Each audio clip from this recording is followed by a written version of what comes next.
On ouvre notre Bible, la parole de Dieu.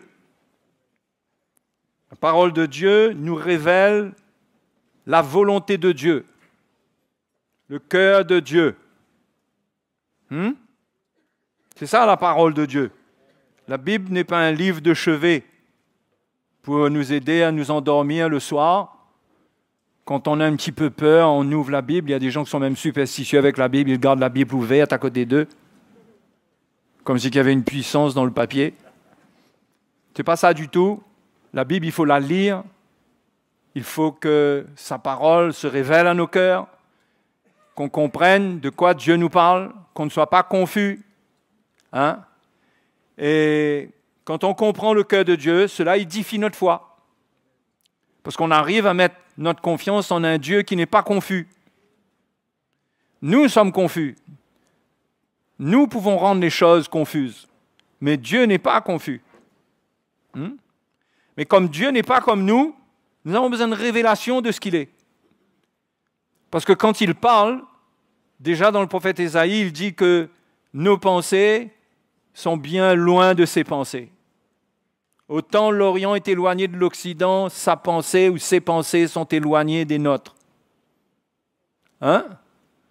Donc, pour arriver à joindre, non pas notre pensée, mais à trouver sa pensée, il faut vraiment accepter de quitter l'Occident pour arriver à l'Orient si sa pensée est en Orient. Et malheureusement, parfois, on est dans un exercice extraordinaire où on essaye de tirer les deux pour les mettre ensemble. Et ça ne marche pas.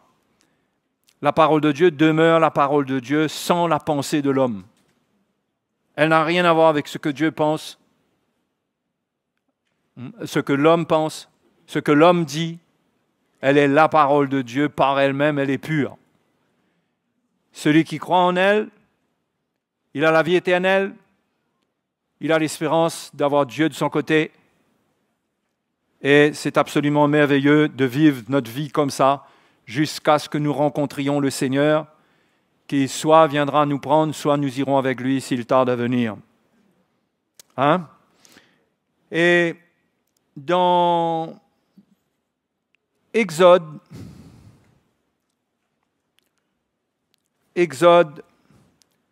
chapitre 23, nous allons lire dans Exode chapitre 23, si nous allons prendre un exemple de ce que je vais vous parler dans l'Ancien Testament et un exemple dans le Nouveau Testament. Car bien que nous soyons sous la Nouvelle Alliance, l'Ancien Testament nous instruit concernant le cœur de Dieu. Nous ne sommes pas sous l'Ancienne Alliance. D'accord? Nous sommes sous la Nouvelle Alliance. Mais Paul dit que les choses de l'Ancien Testament ont été écrites pour notre instruction.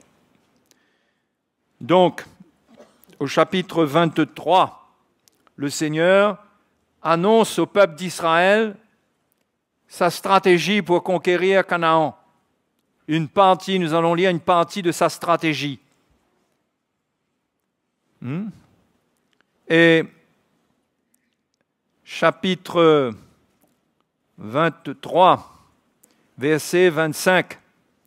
Vous servirez l'Éternel, votre Dieu, et il bénira votre pain et vos eaux, et j'éloignerai du milieu de toi la maladie. Il n'y aura dans ton pays ni femme qui avorte, ni femme stérile.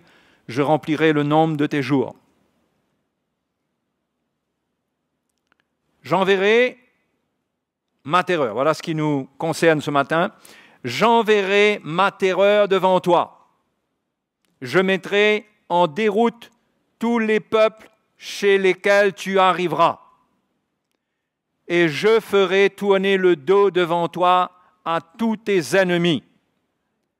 Promesse de conquête, de victoire totale sur l'ennemi, parce qu'Israël allait conquérir la terre qui avait été promise à leur père Abraham. Il fallait qu'ils aillent à la conquête. Donc Dieu leur montre qu'il va être avec eux. Mais on va voir qu'il ne faut pas s'arrêter à là, mais Dieu va montrer une stratégie quelque peu étonnante. Il dit, au verset 28, j'enverrai les frelons devant toi, les guêpes. Et des guêpes bien armées, spéciales. Et ils chasseront loin de ta face les Éviens, les Cananéens et les Étiens. Je ne les chasserai pas en une seule année loin de ta face, de peur que le pays ne devienne un désert et que les bêtes des champs ne se multiplient contre toi. Je les chasserai peu à peu loin de ta face, jusqu'à ce que tu augmentes en nombre et que tu puisses prendre possession du pays. Hein? Qui aurait imaginé une telle stratégie? Dieu prend en compte dans son plan de victoire pour nous des éléments qui peuvent nous échapper. Et parfois, on ne comprend pas la stratégie du Seigneur. On ne comprend pas pourquoi Dieu est lent à faire certaines choses. Parce que Dieu n'est pas lent, lui. Celui qui a créé la vitesse de la lumière, il ne peut pas être lent. Hein? La vitesse de la lumière, vous savez, c'est quoi? Je crois que c'est une histoire de 300 000 km par seconde. Si ce n'est pas ça, pardonnez-moi. La prochaine fois, je me garderai de jeux scientifiques devant vous. Mais c'est ce qui me vient à l'esprit. Celui qui a créé la vitesse de la lumière, qui a fait des choses qu'on voit, est-ce qu'il peut être limité en puissance? Non. Dieu n'est pas lent lui-même par nature, mais Dieu est sage. Parce qu'il pense à nous dans le détail. Il prend soin de nous dans le détail. Et la Bible dit que nos cheveux même sont comptés. Nos cheveux même sont tous comptés. Pourquoi Dieu compte nos cheveux? Ne me demandez pas. Peut-être que vous n'en avez plus à compter d'ailleurs. Donc vous contribuez à donner du repos au Seigneur, vous concernant. Hein? Mais le Seigneur connaît notre vie dans les moindres détails. Et la manière dont il nous garde, ça va dans des détails qui nous échappent, que nous ne pouvons pas comprendre. Parfois, nous nous croyons sages. La Bible dit d'ailleurs, ne sois point sage à tes propres yeux. Nous nous croyons sages, nous pensons que les choses doivent se faire d'une certaine manière. D'une certaine manière, mais il y a tellement de paramètres qui nous échappent. Il y a un effet que les scientifiques appellent l'effet papillon. Ils disent qu'un bruissement d'aile d'un papillon d'un côté de la planète peut provoquer un tsunami ou je ne sais pas quoi de l'autre côté. Il n'y a pas de rapport entre les deux. Mais c'est tellement vrai concernant notre vie. On ne réalise pas, nous, quand les choses bougent dans notre vie, qu'est-ce que ça peut provoquer? Hein? Donc, c'est sûr qu'on aspire à avoir la délivrance, on aspire à voir le Seigneur agir, nous libérer, intervenir, nous souffrons, mais Dieu ne veut pas nous libérer pour ensuite nous faire affronter une souffrance qui est plus grande que celle que nous avons connue après notre libération. Et ça, on ne le réalise pas, mais le Seigneur le sait. Le Seigneur le sait. C'est pourquoi Dieu est sage. Il a un plan bien réglé. Et il sait exactement quoi faire bouger, comment faire bouger les choses dans notre vie. C'est pourquoi la foi n'est certainement pas un moyen de piloter le Seigneur. Il y a une doctrine qui existe, il y a des doctrines qui sont venues depuis des décennies, depuis les années 80, concernant la foi, où la foi, on y va par la foi, on croit que les choses vont être d'une certaine manière et ça va se passer de cette manière. Et la foi n'a rien à voir avec la volonté de l'homme. Comme si que Dieu est un exécutant de la volonté humaine. L'homme est dans la foi et Dieu fait. Mais ce n'est pas ça la foi. La foi nous met dans une relation avec Dieu pour lui faire confiance entièrement. Et au contraire, pour dire, Seigneur, moi je ne sais rien. Voilà ma souffrance. Je te partage ma souffrance. S'il y a quoi que ce soit que tu peux faire, Seigneur, je crois que tu peux le faire. Mais, la Bible dit, si tu le veux, si Dieu le veut, hein, parce que Dieu veut nous faire du bien, mais il n'agira jamais d'une manière à nous donner quelque chose qui soit un objet de malédiction pour nous. Ça, il ne veut pas le faire. Et ça inclut toutes choses. Ça inclut même notre guérison physique. Il est possible que pour quelqu'un, en général, le Seigneur guérit, etc. Mais il est possible que pour quelqu'un, ou pour quelques-uns, ils ont à traîner leur maladie avec eux pendant pas mal de temps. Et on ne comprend pas. Pourquoi? Il est possible qu'il y a des situations qui vont perdurer. C'est possible.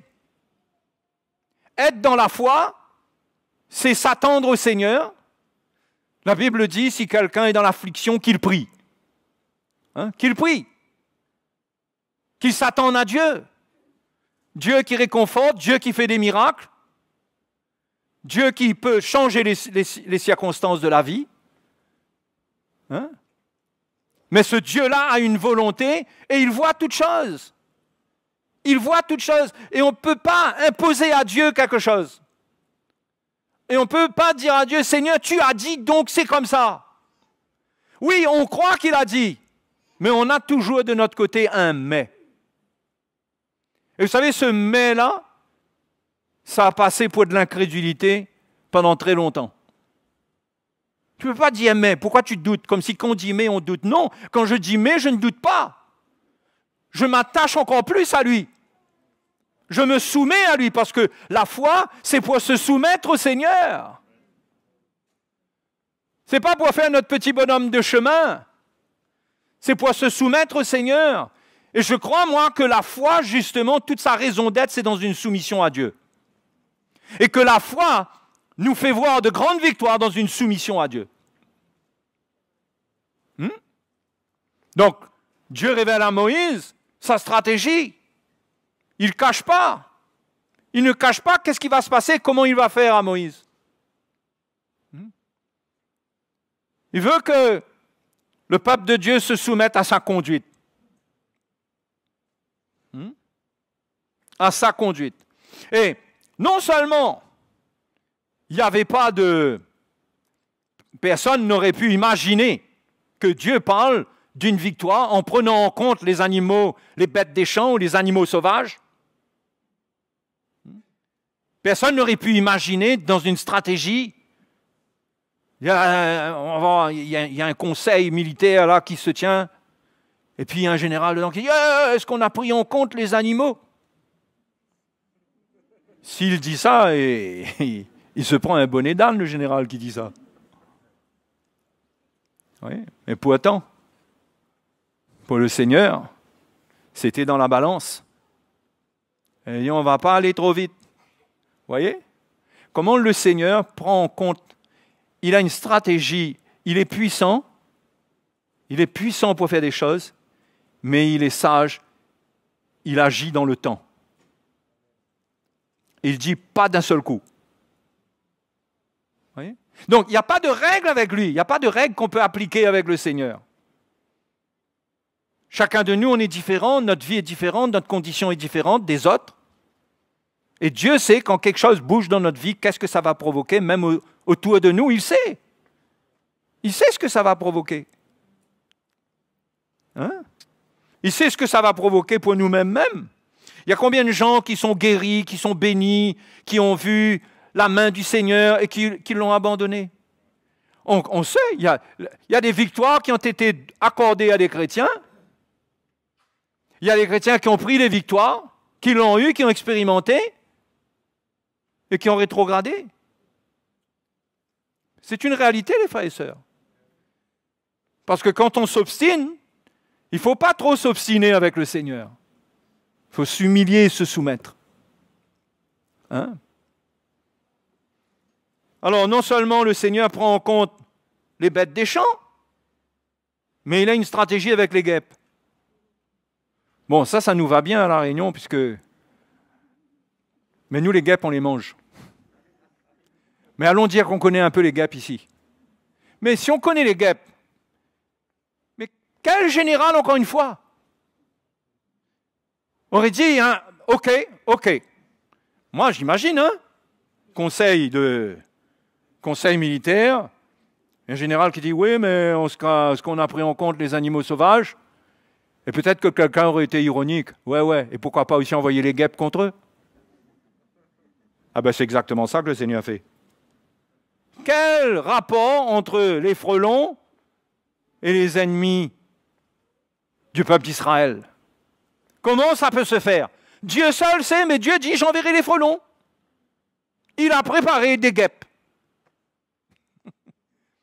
Donc on ne sait pas qu'est-ce que Dieu a préparé, on ne sait pas qu'est-ce qui peut se passer, et on ne sait pas non plus exactement qu'est-ce que Dieu a préparé pour détruire nos ennemis. C'est pourquoi, ne sachant rien avec les petites têtes que nous avons, avec plus ou moins de cheveux dessus, nous devons nous en remettre au Seigneur.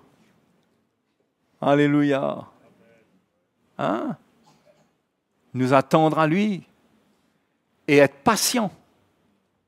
Être patient. S'il y a une leçon concernant la foi que la parole de Dieu nous donne, c'est la patience. La Bible nous dit qu'Abraham a été patient. Il a été persévérant. Le mot, c'est patient. Patient avec quelqu'un, parce qu'il y a plusieurs mots quand on parle de patience. Il y a l'endurance dans les circonstances. Et il y a aussi un autre mot qui parle d'une patience envers les gens. Et quand la Bible dit qu'Abraham a été persévérant, c'était dans sa relation avec Dieu, utilise le mot qui parle d'une patience envers Dieu. Et il faut être patient. Hein?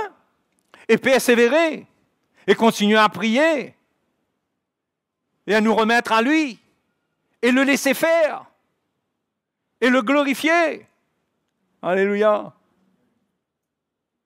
Et frères et sœurs, vous savez pourquoi aussi Dieu se manifeste comme ça? Bien sûr, par sécurité pour nous. Il prend en compte tous les paramètres de nos problèmes et de ce qui va se passer, de notre avenir. Un plan que on n'aurait jamais dit que ça faisait partie du plan. Mais ce Dieu-là, non seulement par sécurité pour nous, mais aussi pour la gloire de son nom. Il veut être glorifié. Hein? Il veut être glorifié. C'est sûr que dans de telles situations, il est glorifié. Regardez, Josué dit la même chose dans Josué chapitre 24.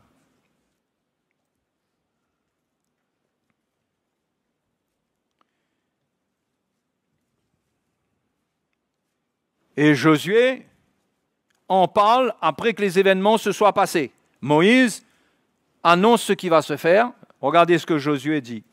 Verset 11. Josué 24. Vous passâtes le Jourdain et vous arrivâtes. J'aime bien, je préfère la passate que la rivate. Vous passâtes le Jourdain et vous arrivâtes à Jéricho. Les habitants de Jéricho combattirent contre vous les Amoréens, les Phéréziens, les Cananéens, les Étiens, les Girgasiens, les Éviens et les Jébusiens. Je les livrai entre vos mains et j'envoyai devant vous les frelons qui les chassèrent loin de votre face comme les 2 rois des Amoréens. Ce ne fut ni par ton épée, ni par ton arc. Ce ne fut ni par ton épée, ni par ton arc. Donc, les frères et sœurs, ne croyons pas que les problèmes de notre vie peuvent être réglées par notre force. Dieu a un plan pour que ça ne soit pas par notre épée, par notre arc, par notre connaissance, par notre intelligence. Dieu a un plan qui va bien au-delà. Hein? Il a un plan qui va bien au-delà. Pourquoi il dit « ce ne fut ni par ton épée ni par ton arc » ? Il veut que son peuple glorifie. Il veut que son peuple reconnaisse que c'est lui. Vous savez, il y a un genre de foi, comme je l'ai dit tout à l'heure, il y a un genre de foi aujourd'hui où on exerce la foi. On exerce la foi dans des projets, on exerce la foi dans certaines choses. On exerce la foi. Il y a peut-être une part de vrai dedans, parce que si cette foi-là, c'est le Seigneur qui l'a mise dans notre cœur, et si nous l'avons, ben on y va, il n'y a pas de problème. Mais, quelque part, ça fait de la foi quelque chose que, lorsque on a triomphé par cette foi, quelque part, on ne peut pas s'empêcher de penser qu'on a eu la foi. Hein? Et on va trouver des gens pour taper sur notre épaule pour dire « Mon frère, ta foi est extraordinaire. » Mais Jésus n'a pas parlé de foi extraordinaire pour transporter les montagnes. Il a parlé d'un grain de moutarde. Il a dit, si vous avez la foi comme un grain de moutarde, vous diriez à cette montagne, transporte-toi d'ici là, et elle se transporterait dans la mer. La foi comme un grain de moutarde. Simplement croire en lui. Ce grain de moutarde-là, ça parle de quoi? Simplement croire en lui. Repose-toi en lui. Ce n'est pas un effort. Si c'était un effort, ce n'est pas la foi comme un grain de moutarde. Au moins comme un grain de pêche. Au moins. Mais Jésus a donné, il a dit un petit peu de foi. Parce que cette foi-là, tu ne peux pas la retrouver, t'appuyer sur elle pour dire que « Ah, ma foi a fait quelque chose ». C'est Dieu qui doit être glorifié. Parce que l'homme ne peut produire rien, c'est Dieu qui fait toutes choses. Et les frères et les sœurs, c'est à se demander si, depuis pas mal de temps, le Seigneur a résisté à l'orgueil de l'Église, à l'orgueil des serviteurs de Dieu, à l'orgueil des chrétiens. Parce qu'on vient, soi-disant, au nom de Jésus, par la foi, on veut prendre des victoires qui glorifient l'homme. Le Seigneur veut nous donner une foi qui le glorifie, lui. Et quand on a déjà expérimenté la victoire qu'il y a dans cette foi-là, on n'a rien à dire. On se demande même si on a eu la foi. Je ne sais pas si vous avez déjà entendu de ces témoignages de gens qui disent je suis allé à l'hôpital, le Seigneur m'a dit prie pour lui, mais à prier. Le grain de moutarde est venu et le gars était guéri. Un petit grain de moutarde qui s'est manifesté, tellement petit que cette personne se demande le Seigneur a fait. Mais il y a une petite foi qui est obéir et pouf, Dieu a fait quelque chose. Non, on croit que pour avoir de grandes choses, il faut avoir une grande foi, c'est vrai. Jésus a parlé de la grande foi. Hein? Qu'un certain centenier a eu une grande foi. Oui, mais la foi demeure toujours un petit quelque chose comme ça. Il faut que ça soit tout petit. Pour qu'on ne se glorifie pas du résultat. Parce qu'un grain de moutarde ne peut rien faire, les frères et sœurs. Quelque chose qui a la grosseur d'un grain de moutarde, ça ne peut pas faire grand-chose. Mais Jésus dit la foi, simplement croire en lui. Dans le repos. Dans le repos. Et quand la montagne part, on ne peut pas dire « Waouh, j'ai eu la foi ». On va dire « Waouh, le Seigneur est grand. Le Seigneur est grand. Il m'a libéré. » Et on ne va pas se mettre en avant, on n'ira pas glorifier les hommes qui ont prié pour les malades. Il y a trop de gloire de l'homme. Il faut que le Seigneur fasse son œuvre. Ça serait tellement bon qu'on n'a rien à faire, que les gens sont guéris. Personne n'est pas là pour dire qui c'est qui a prié pour lui. C'est comme ça que parfois les chrétiens, s'ils apprennent qu'il y a eu un miracle, un truc qui s'est fait par frère un tel, quand il y a la queue là et tous les anciens sont là, on voit la queue qui est plus grande du côté de ce frère.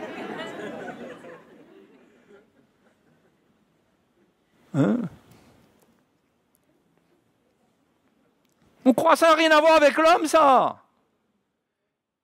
Cette foi-là, c'est l'attitude de notre cœur, le petit grain de moutarde. Nous humilier, reconnaître sa grandeur. On a enlevé à la fois sa simplicité. Se recommander à Dieu simplement.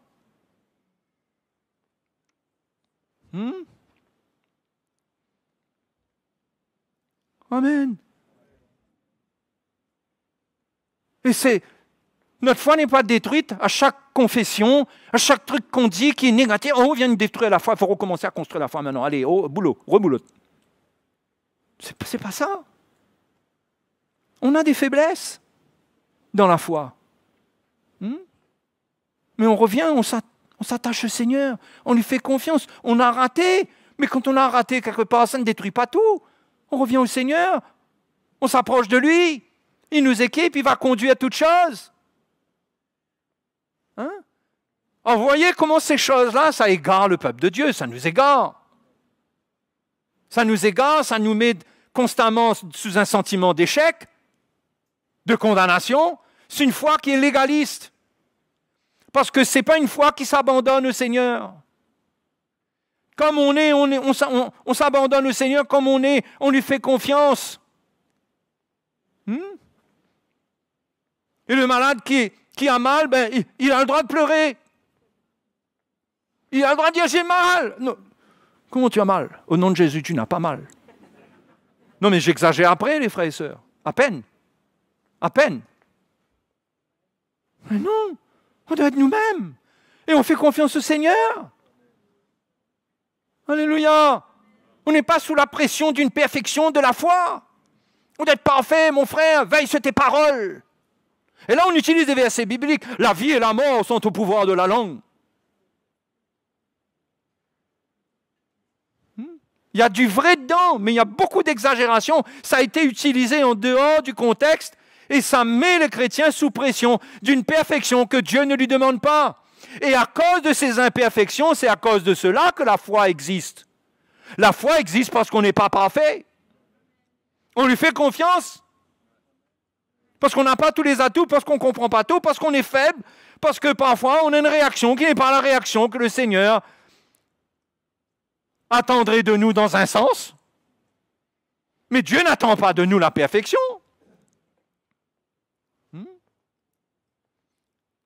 Nous devons comprendre que nous avons donné notre vie à Jésus et qu'il sait tout et qu'il a une stratégie, qu'il a un plan pour nous libérer. Mais ça peut tarder, ça peut prendre du temps, ça peut prendre une tournure que nous n'aimons pas.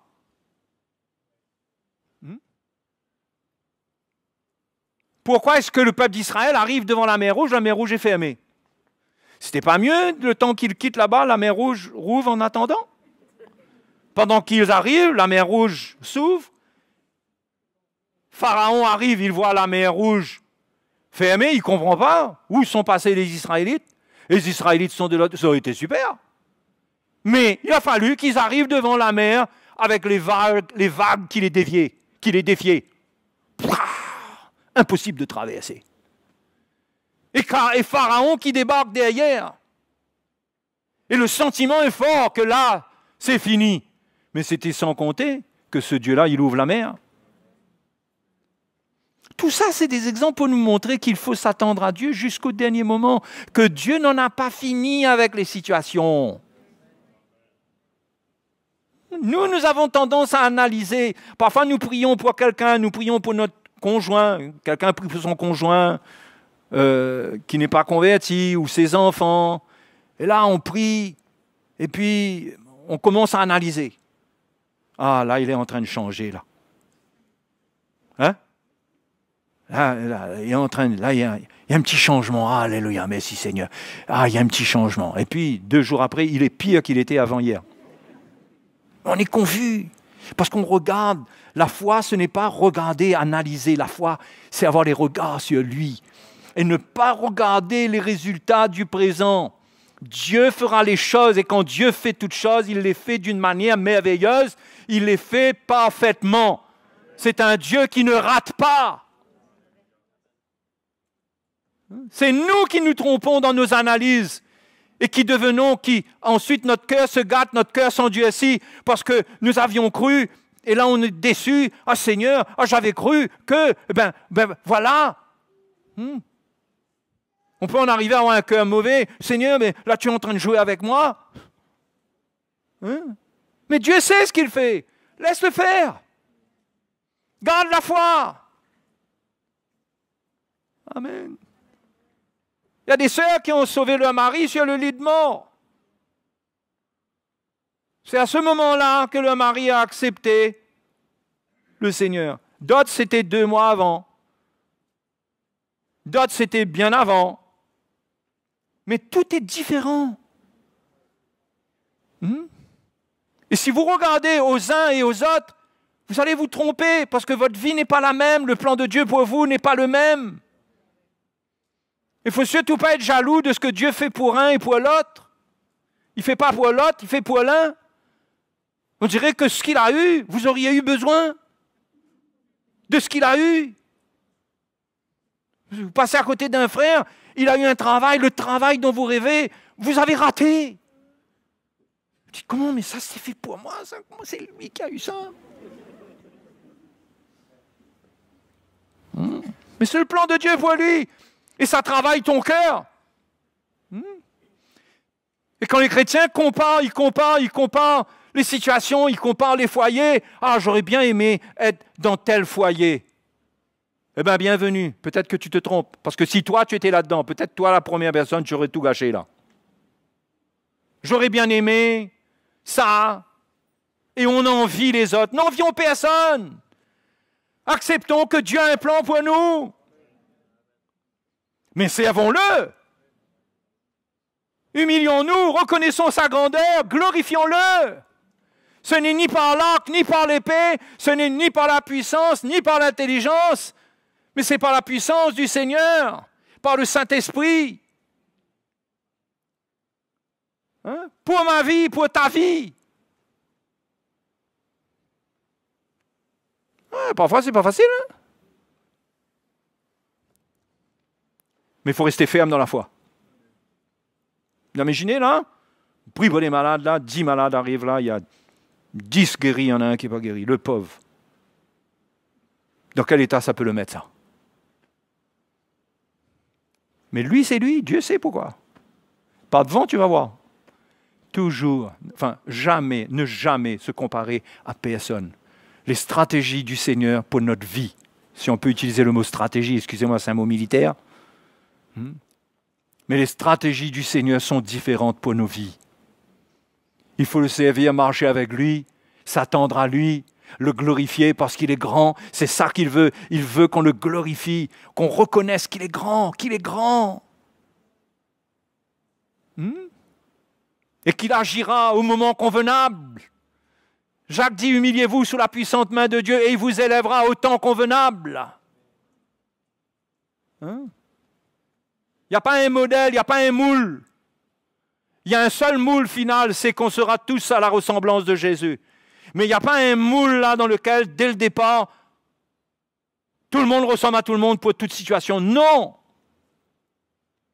Mes frères et sœurs, je veux vous encourager à avoir une foi, une relation personnelle avec le Seigneur, à croire en lui pour votre vie.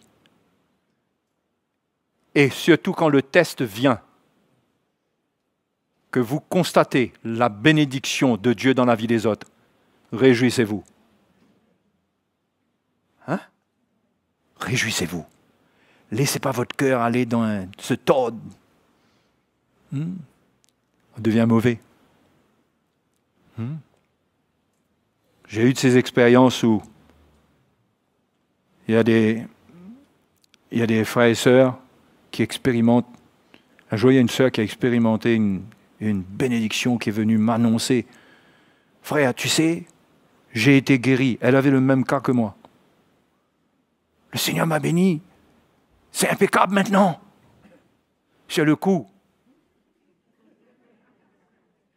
J'hésitais entre aïe, alléluia, aïe, aïe, aïe. C'est vrai, parce que je me dis, mais... Ensuite, vous savez, on peut avoir de grands arguments. Vous connaissez les grands arguments du style, Seigneur, moi qui te sers, j'ai besoin de ça. Eh bien justement, toi qui me sais, tu n'as pas besoin de ça.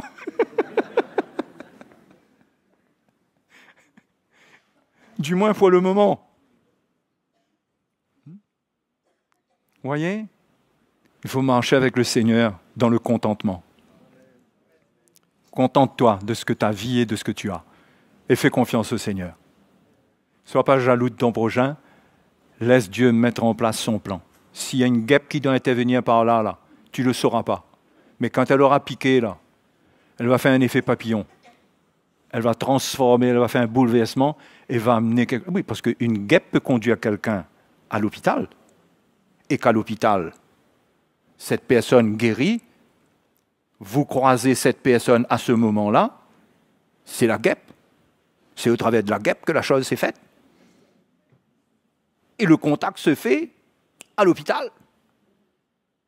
Mais pour arriver à l'hôpital, il a fallu que soit votre femme, soit votre enfant aille à l'hôpital, vous allez visiter cette personne à l'hôpital, vous allez dire, pourquoi il m'arrive ça encore? Mais Dieu te donne rendez-vous quelque part. Il y a une guêpe qui agit, il y a un frelon qui a piqué. Mais tu ne le sais pas.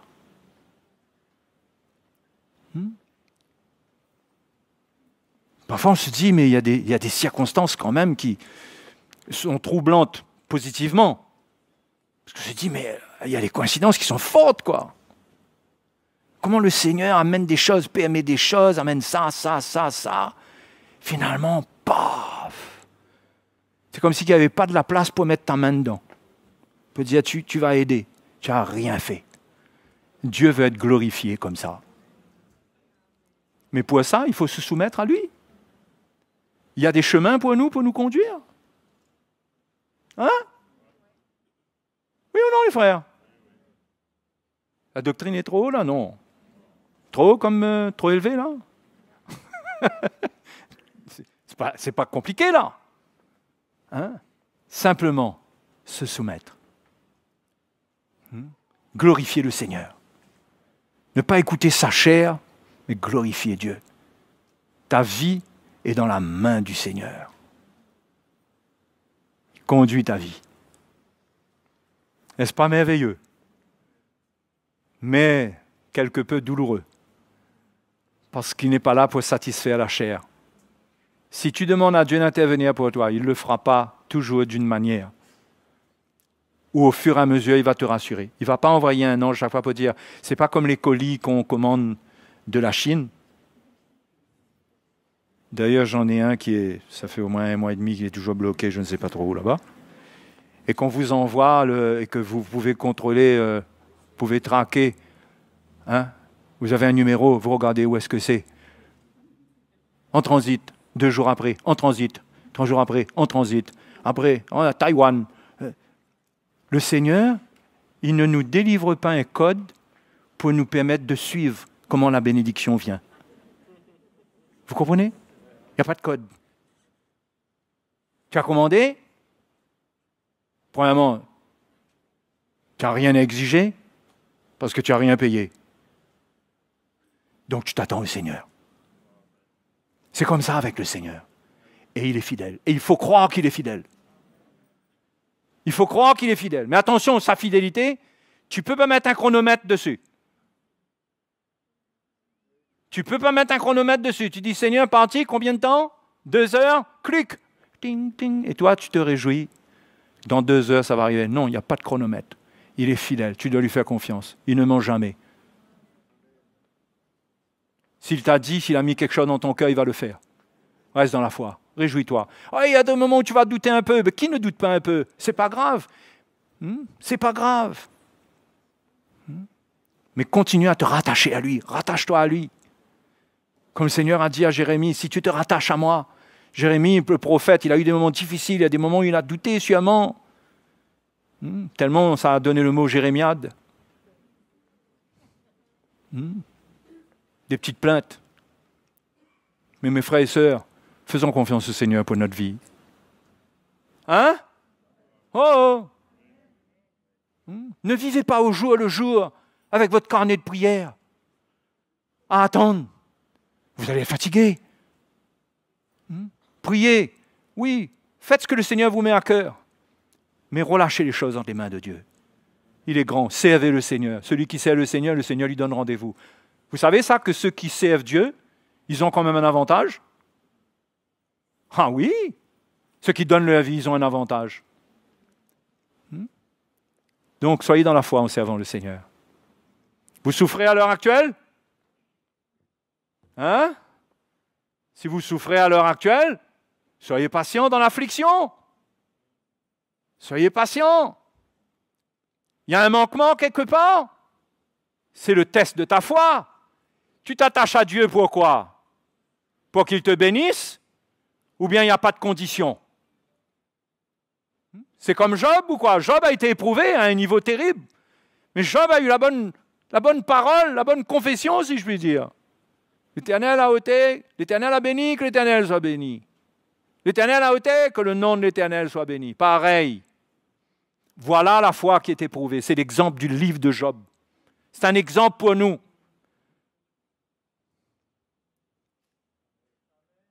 Mange pas avec une montre devant Dieu. Dieu n'a pas de montre. Il n'a pas de montre. Tu ne dis pas, Seigneur, tu as vu l'heure? Il te dit, attends. Oui, effectivement, Dieu n'a pas de montre. Dieu n'est pas dans le temps, il est le créateur du temps. Il a son temps sans avoir du temps. Parce qu'il n'est pas dans le temps. Pour lui, un jour est comme 1000 ans et 1000 ans comme un jour. La Bible dit. Vous voyez, si on essaye de suivre le Seigneur avec notre tête là, on va se perdre, hein? Hein? Ah, on va se perdre, un jour comme 1000 ans comme un jour. Allez tirer les conclusions, vous. Allez essayer de vous repérer dans le temps avec lui. Il faut lui faire confiance. Alléluia. Je n'aurai pas le temps de vous partager le deuxième point. Ça viendra sûrement la prochaine fois. Allons dire peut-être. Mais je voulais vous encourager. Faites confiance au Seigneur pour votre vie. Remettez votre vie à Jésus sans condition. Oui, vous êtes malade, attendez-vous à être guéri. Oui, attendez-vous à un miracle. Vous souffrez depuis longtemps? Oui, la Bible dit, appelle les anciens. Il viendra, il fera onction d'huile. Tout ça, on met tout ça en action. Tu as un grand besoin? Bien sûr, prie. Tu n'as pas de travail? Tu veux prendre soin de ta famille? Tu veux glorifier le Seigneur? Tu veux avoir une offrande à donner? Oui, fais-lui confiance, prie. Mais enfin, au fond, là, laisse Dieu piloter. Hein?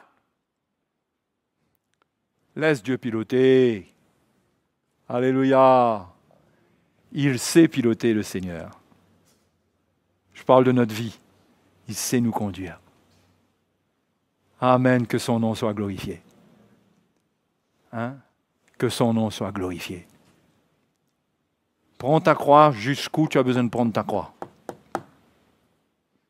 Et parfois, la croix est au milieu de cette œuvre-là. Elle est la raison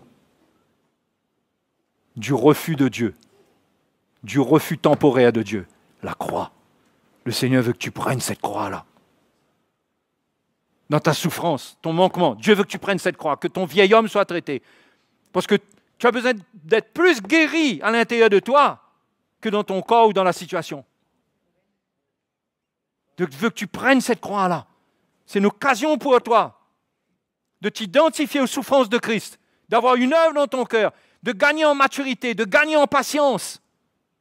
Et en même temps, tu persévères, tu t'attends à lui. Il peut faire, il va faire. On a foi en lui, on croit en lui. Alléluia. On n'est pas non plus des chrétiens résignés. On ne se dit pas, s'il fait, s'il ne fait pas, quoi faire? Non, on n'est pas comme ça. On le glorifie pour sa grandeur, sa puissance. Amen. Hein? Et il peut tout.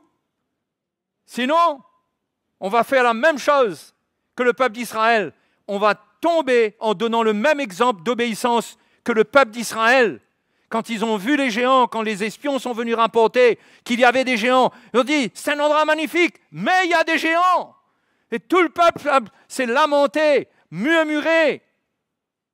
Dieu les a jugés. Ne tombons pas en donnant le même exemple de désobéissance. Croyons en lui. Si Dieu nous appelle à passer la frontière, on passera la frontière. Hein? Ce Dieu-là peut tout. Les frères et sœurs, il faut retrouver cette foi dans le Seigneur. que le Seigneur peut tout. N'abandonnons pas cette foi. Il est grand. Celui qui nous conduit, il est grand. Il est grand, il peut. Le problème, c'est que on est prêt à s'attendre à lui pour 3 jours. 3 jours. 4 jours, ok. Mais après, on commence à dire, ben c'est mon sort. Vous comprenez le truc là?